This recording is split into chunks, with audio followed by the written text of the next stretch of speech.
Hey everyone! Today we're going to go over a few of my favorite games to demo to people who may not have had the same sort of gaming experience most have had. You know, like kids, parents, grandparents, etc. Or maybe you just got a Quest 3 and want to ease yourself into getting your VR legs.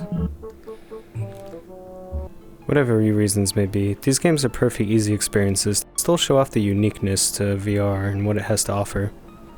There's not going to be any particular ranking order to these, and I'll try to keep it to the point for brevity's sake as well. So, let's jump right to it.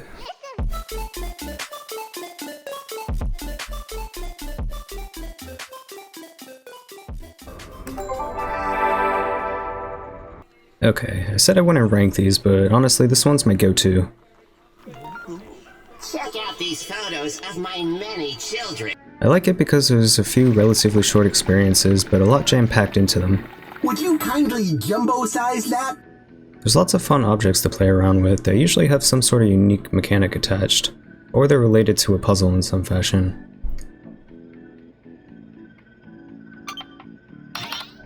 Oh, I love the taste of sugar!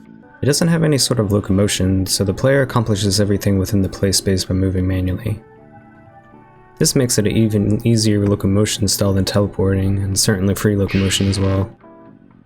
It's really family friendly and it's easy to pick up on, and it even has a lot of humor to boot. Here comes Supervisor Bot. Better look busy.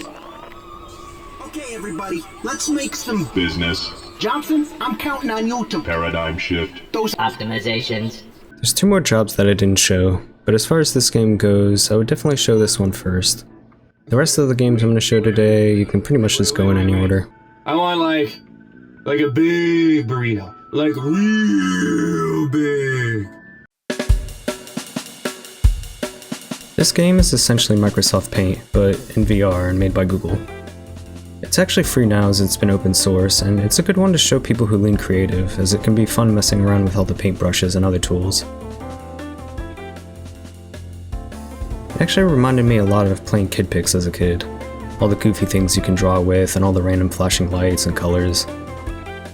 It lets you easily make 3D creations of whatever you can imagine, like say this island cult praying to their giant light god. And then you can even save them as GIFs or videos and share them to your friends.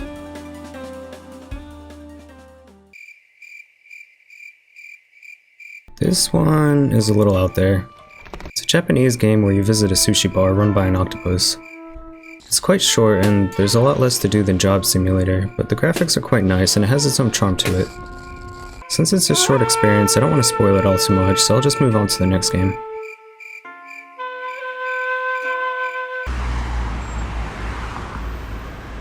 Now this one's a certified classic. It's a game you've probably seen on videos where people are crossing a plank scared shitless. If you haven't seen it, basically it's a game that simulates you taking an elevator to a really high spot and then pretends to let you walk the plank. It gives an amazing sense of spatial dimension, and a lot of people's first reaction is fear or queasiness, almost falling over sometimes. Luckily, this isn't Sword Art Online, and you won't die in real life if you actually end up falling. It also has a few other gimmicky modes to mess around with as well that can be pretty fun for people to first try out. And then if you happen to have a wooden plank that you got hanging around your house, you can actually lay it out in real life and put it, prop it up with some books or something, and have the person try to actually physically walk over the plank to add to the immersion. It's definitely really cool to try out if you haven't. Maybe add some fans or stuff as well too.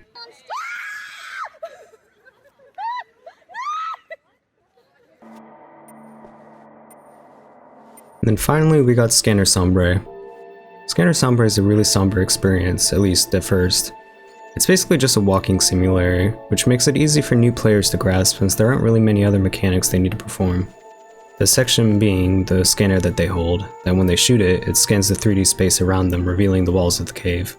From there, they just explore the cave in an attempt to escape. It can be kinda creepy at times, but mostly it's just the music and the darkness being unnerving.